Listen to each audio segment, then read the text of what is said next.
Gabriel flexed his toes. It still hurt, but at least he could feel something. After his little tumble, part of him had been terrified that he would be paralysed from the waist down. All in all, he had gotten off relatively easy. Nish had just enough control during the drop to lead them away from the rocks and onto the soft sand. Nish had lost an arm, one of her larger ones, crushed under Gabriel's bulk when they hit the beach. The surgeons had consulted with her about whether she wanted a cybernetic or cloned replacement. The cybernetic arm could be attached immediately, would be superior in function, but would never look 100% natural, and would need regular maintenance. On the other hand, no pun intended, the cloned limb would be indistinguishable apart from a faint scar where it had been attached and the absence of accumulated damage. It would also have a near zero chance of rejection, being genetically identical to Nish. It would need time to grow, though, so she would be down to just 3 arms in the interim. In contrast, Gabriel had gotten away with just 12 broken bones. His right ankle twisted 180 degrees and whiplash. Painful, but with modern medicine and physiotherapy, he'd be on his feet with only mild discomfort by the end of the week. Nish was in another ward to Gabriel for obvious reasons, though he had been able to visit her twice. Pearson was sleeping on a small rack provided for her by the hospital. When there was no risk of infection and no relatives were available, children were allowed to stay with their parents. She would make her decision today. From what Nish had told him, she was leaning towards the cybernetics, and if she held, he wanted to talk before she went onto the knife.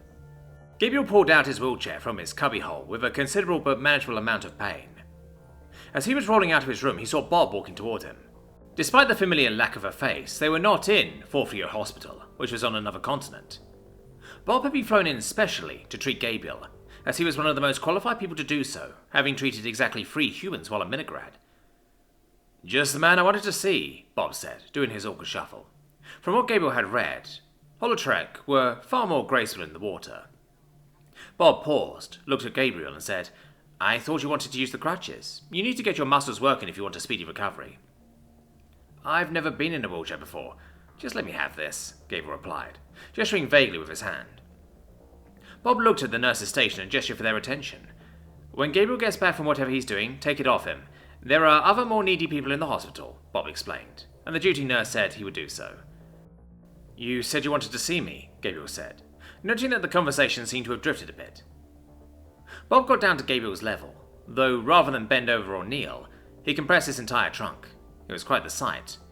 Bob said, "Yes, I need to see you for 2 reasons. Firstly, we've got your x-rays back, your ankles are doing well. Another couple of days and you can go." "That's good news," Gabriel said. "And the other?" "You seem to be rather accident-prone, Gabriel. I've had a conversation with some other doctors, and we feel it might be more cost-effective for you to have a muscle and tendon strengthening to complement your bones," Bob explained, returning to his full height. "A complete musculature system enhancement? I'm not made of money," Gabriel replied. He had only gotten the skeletal one because the health service had footed the bill. It would cost hundreds of thousands at least. "Oh no, the Minigrad health service will foot the bill. Won't cost you a shift," Bob clarified. That made the whole procedure far more appealing.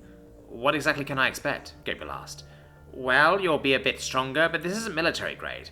It's primarily focused on toughness, keeping your muscles where they are supposed to and keeping them from tearing," Bob explained.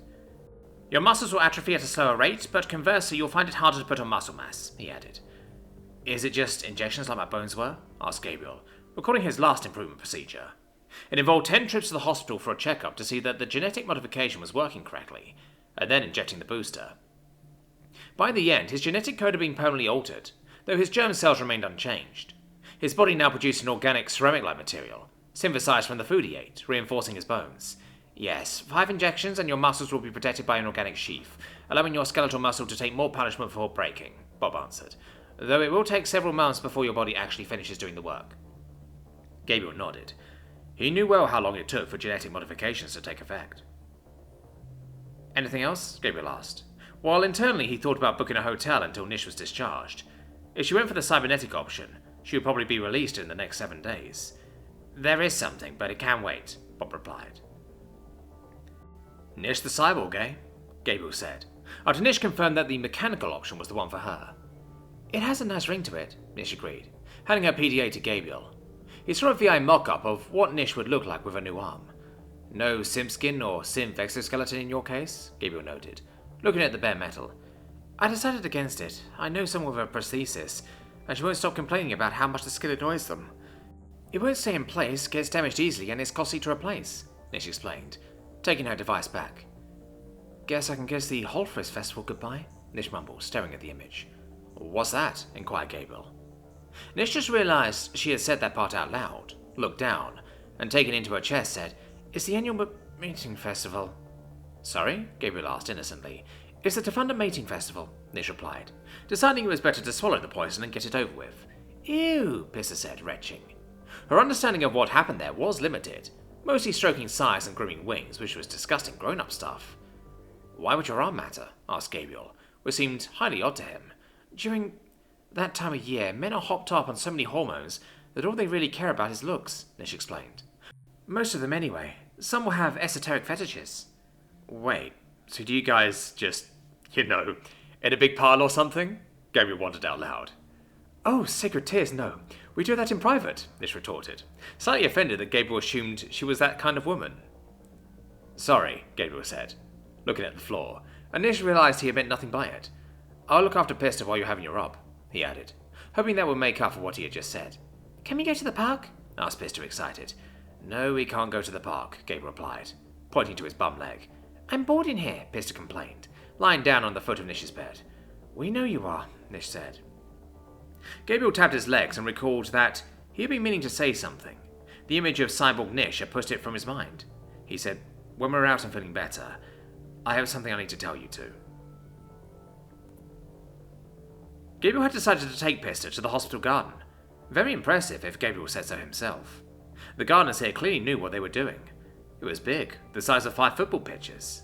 Several patients, hospital personnel and visitors wandered about the place, admired the ambience, and sat on the many benches so the sights and sounds could be taken in.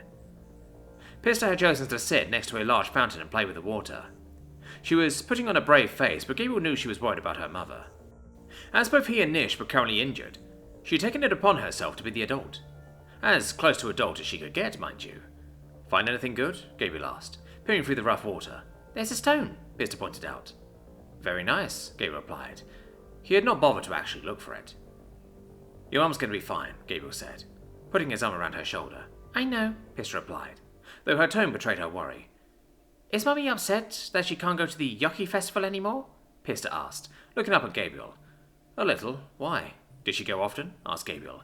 Every year I go stay with Grandma or Grandpa, and we bake or paint pictures or visit Happa, Pista explained. Nish knew what she wanted, and she got it, Gabriel thought, with a smile on his face. Gabriel concluded what Pearson needed was a distraction, so he said, Tell me about your grandparents. Something he quickly came to regret, as Pissa's affection for them was only slightly less than for her mother. When Pissa was finally done, Nish had left the theatre. The operation had gone swimmingly.